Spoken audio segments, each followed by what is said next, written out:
The mother told the father of the boy, husband, that please ask him why he is not eating. So then the boy spoke everything, that my teacher is saying that there is no avatar, and Ram is not God, and I cannot digest it. So then the father told him that your teacher, he does not know. And then he took one matchstick. Yeah. And he produced fire by taking a stick and scratching it outside. And the fire came out. So he asked the boy that, do you see now this fire? He said, yes. He says, was the fire there before? Did you see it before I struck the match? He says, no. Then he extinguished the fire. He says, now do you see the fire? He says, no. So you think that the fire was there before and fire is not there now? He says, yeah, it looks like. He says, no. Fire was there before also and fire is there now also. But it was not manifest. And to make it manifest, you have to strike it. And when you strike it, then it becomes manifest. So when it becomes manifest, it is not taking birth, it is already there. And when you extinguish it, it is not finished. It becomes unmanifest.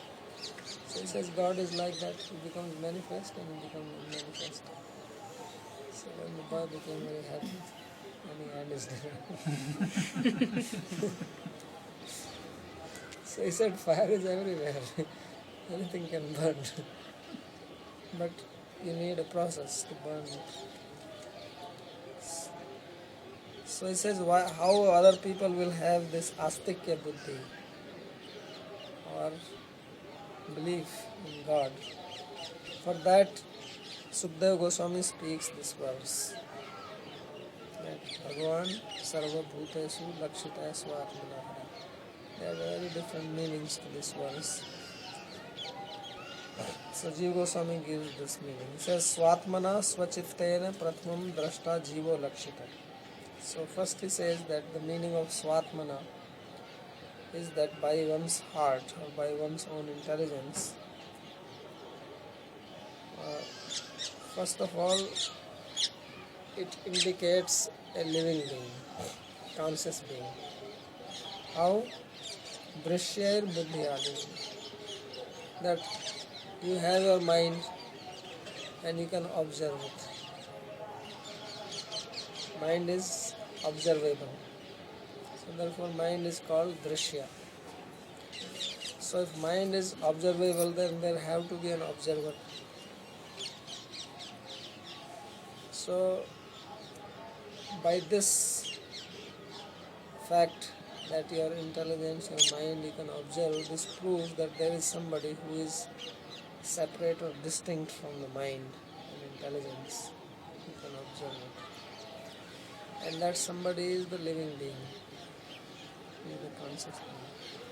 So he says that is the first thing one has to know. That Lakshita Svatmana Hari.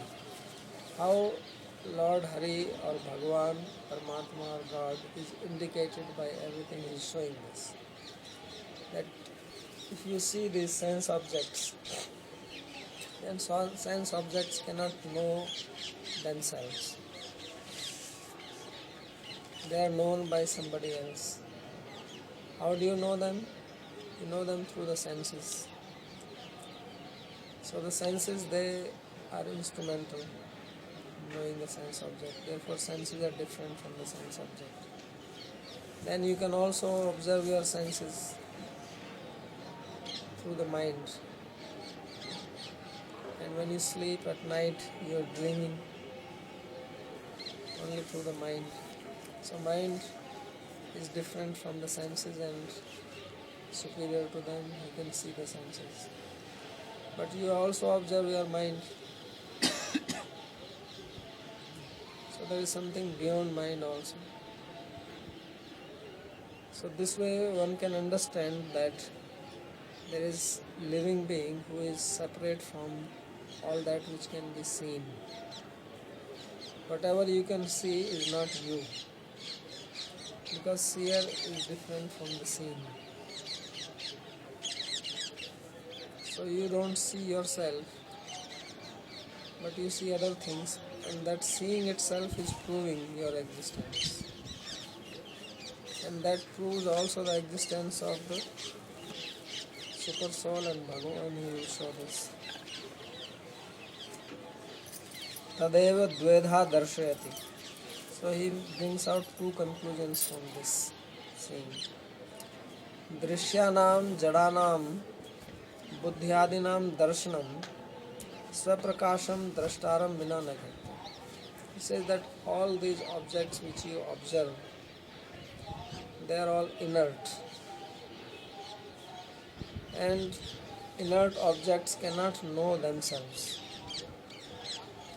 And if they are known, then they cannot be known without the help of somebody who is self-luminous, means who has the ability to know things without the help of others.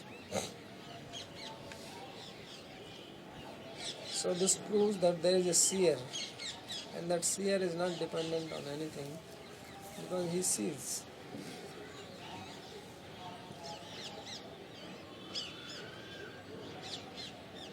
लक्षणे स्वप्रकाश दृष्टि लक्ष्य तथा बुद्धियादीनि कर्तृप्रयोज्यानि कारणत्वाद वास्यादिवद इति व्याप्ति द्वारा अनुमात्य. Also, the existence of the living being or soul is proven by inference. It says that anything which is an instrument cannot function by itself. It is not that you have a brush and suddenly it starts painting. Brush does not paint. It only is an instrument. There has to be somebody who uses it. So similarly, we have the senses, which are instruments in knowing things. So they have to be used by somebody. When you have mind, and mind is also used by somebody, or intelligence. So there is somebody who is making these things function, whether it is mind or senses or intelligence or the external objects. They cannot do anything by themselves. That's why when the person dies, then he cannot function anymore.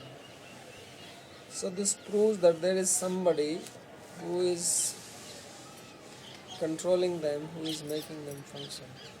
And then that somebody is the living being. At Bhagavan api lakshita. And this also proves the existence of Bhagavan. That if there are living beings, then there has to be Bhagavan.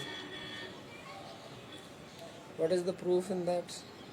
That he gives the next one.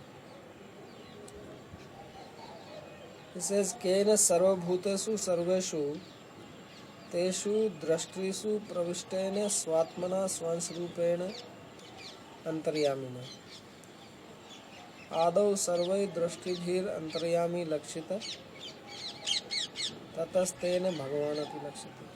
So that there are living beings in every person. But these living beings also cannot function independently.